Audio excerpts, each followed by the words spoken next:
Welcome back to The Rising of the Shield Hero, anime review, episode number 20. Not surprising, this one gets to 20. I mean, if you think about it, there's not many anime reviews left that are for anime currently airing that have not reached episode 20. I think this is one of the ones that had not reached yet. I'm glad it has.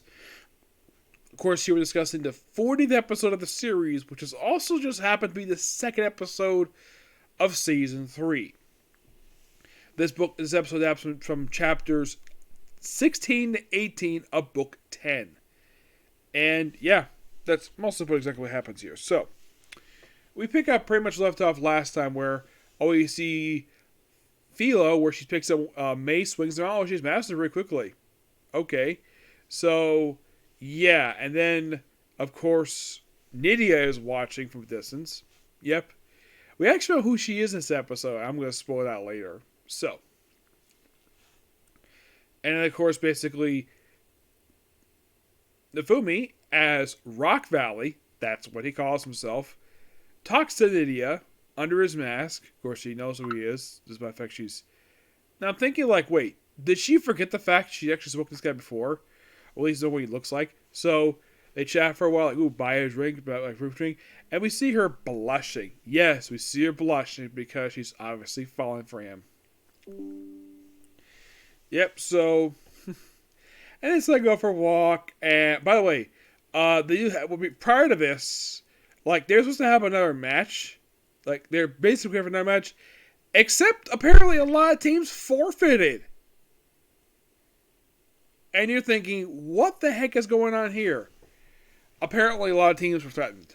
That's what happened here. So, basically, Nafumi and Naida are attacked. Naida basically takes them really easily thanks to her staff that shoots out lightning. And, of course, basically that, they got a champ. Apparently, because this was a round robin turn, but that's been canceled due to all the other teams got forfeited. So, we have one team against Team Rock Valley. And it's Naida. It's Naida. Basically how the movie describes her. And after I was she seems very familiar. And there's a reason for that. So, then we go to that very next day. After, of course, they also get a chance to stop by a department store, which is quite nice they do that. Yep. Then pretty much basically they have a match. Yep, the very next day. And it's the girl he met just in the previous episode. And Naida reveals in the episode, thanks during the battle, where basically it turns like a water arena thanks to basically Naida's sponsor. And then she transforms into a killer whale. Yes, a smoking hot babe turns into a killer whale. Well, a killer whale woman. She's a demi-human. So, and of course, that Reptalia immediately recognizes her. Okay, what is her name, you might ask? Shadina. Yep. A woman who basically she calls, kind of in a way, she's kind of like a big sister to her. And by the way, she is 23 years old, and damn, she is hot. Oh my gosh, she's hot. Wow. Oh my gosh, this is just so fun.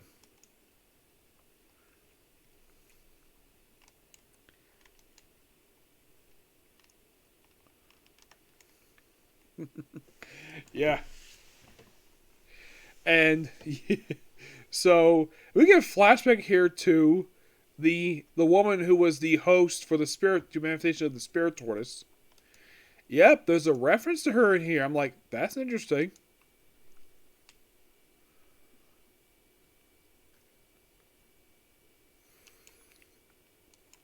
All because of a spell. But of course, she surrenders. Nope. Match. Problem's match isn't valid because she's surrendered. X-Mismatch. Murder Clown, who sounds like a girl. And they fight for a while, and the person leaves, and they cheated because of her name. And of course, then we have the slaver come out with her, and it's oh, shut up, you idiot. Give the show hero his money. And also, the slaves right belong to her. So, screw you. That's kind of what happens here.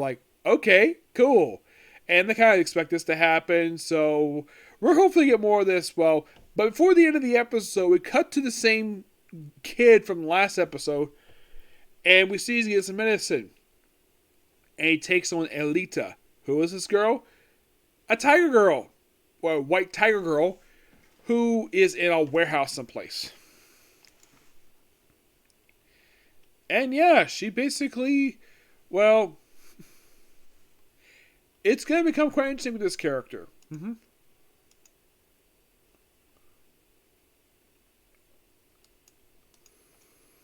I'm definitely looking forward to basically the next episode.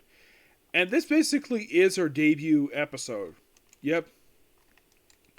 Despite the fact that she's not really around in the books very long. Not really. Her brother, meanwhile,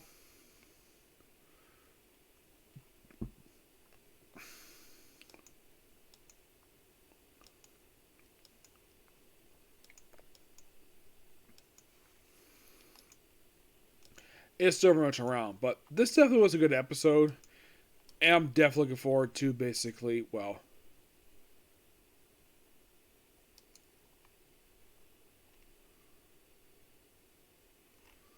oh, what happened there? Oh, we see also debut of Simon Luck, who basically was this murder clown, what they call her. Yep. Played by, the voice sounds very familiar, because I've heard this voice before in other anime when it comes to subs. Maria Nagawa. Basically bring up right now. Let's see. Well,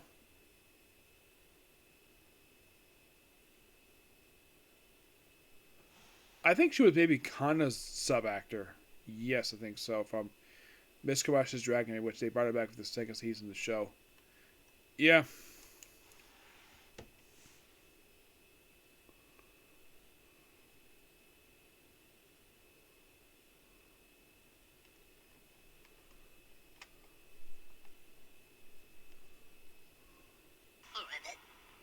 I'm definitely looking forward to basically what we're going to see more here for this episode.